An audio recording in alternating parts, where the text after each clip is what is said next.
نحمده ونصلي ونسلم على رسوله الكريم اما بعد فاعوذ باللہ من الشیطان الرجیم بسم اللہ الرحمن الرحیم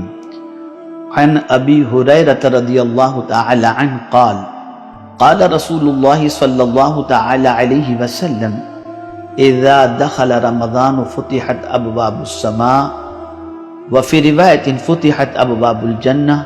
وغلقت ابواب جہنم بسلسلة الشیاطین وفي رواية فتحت ابواب الرحمہ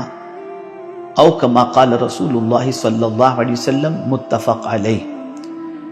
میرے پیارے آقا صلی اللہ تعالی علیہ وسلم کے پیارے دیوانوں حضرت ابو ہریرہ رضی اللہ تعالی عنہ سے روایت ہے کہ رسول اعظم صلی اللہ علیہ وسلم نے ارشاد فرمایا کہ رمضان کی آمد پر آسمان کے سارے دروازے کھول دیے جاتے ہیں۔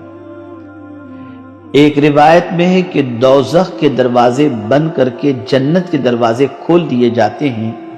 اور شیاطین کو پابند سلاسل اسیر کر دیا جاتا ہے، اور ایک روایت کے مطابق رحمت کے دروازے کھول دیے جاتے ہیں۔ میرے پیارے آقا صلی اللہ علیہ وسلم کے پیارے دیوانوں، ماہ رمضان المبارک میں اللہ عز و جل جنت کے دروازے کو کھول دیتا ہے، رحمت کے دروازے کو کھول دیتا ہے، جہنم کے دروازے کو بند کر دیتا ہے، اور وہ شیطان، سرکش شیطان جو ہمیں نیکیوں سے روکتا ہے، اللہ رب العزت جل جلالہ اسے پابند سلاسل اسیر کر دیتا ہے، یعنی اس کے پیروں کے اندر بیڑیاں ڈال دی جاتی ہیں، اسے جکڑ دیا جاتا ہے، اسے باندھ دیا جاتا ہے تاکہ بندہ اس مبارک مہینے میں اچھی طریقے سے نیکی کر سکے۔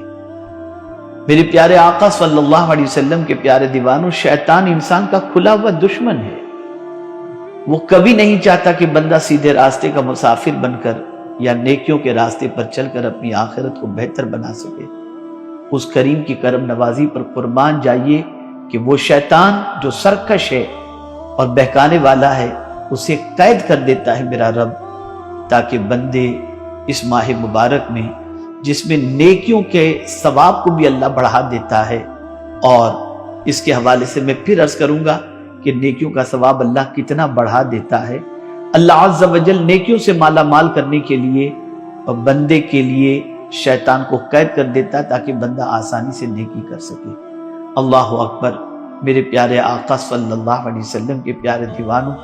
اللہ ہم گنہگاروں سے کتنی محبت فرماتا ہے۔ وہ ہمیں اس حال میں دیکھنا چاہتا ہے کہ ہم نیکیاں کریں، وہ اس حال میں دیکھنا چاہتا ہے کہ ہم اللہ کے عذاب سے بچ جائیں، وہ اس حال میں دیکھنا چاہتا ہے کہ دامن پر گناہوں کے دھبے نہ لگیں، وہ اس حال میں دیکھنا چاہتا ہے کہ شیطان کے مکر و فریب کے شکار نہ ہوں، وہ اس حال میں دیکھنا چاہتا ہے کہ ہمارا دامن گناہوں سے آلودہ نہ ہو، وہ اس حال میں دیکھنا چاہتا ہے کہ ہم سجدے میں ہوں، ہم تلاوت میں ہوں، ہم تسبیح و تحلیل میں ہوں، تجارت بھی کر رہے ہوں تو زبان جھوٹ سے بچی ہوئی ہو،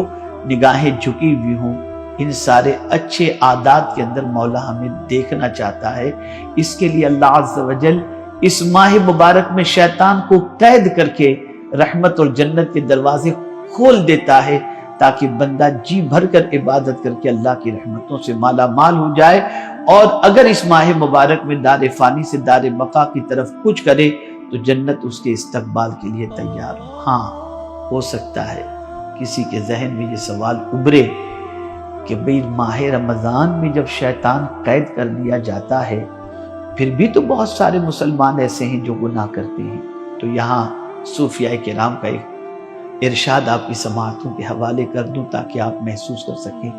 وہ شخص جو 11 مہینے تک گناہوں کے دلدل میں ڈوبا رہا اور اس کی عادت اور فطرت ہی گناہ بن گئی، تو سرکش شیطان تو قید ہوتا ہے، لیکن یہ بندہ اپنی فطرت اور اپنی عادت کے اندر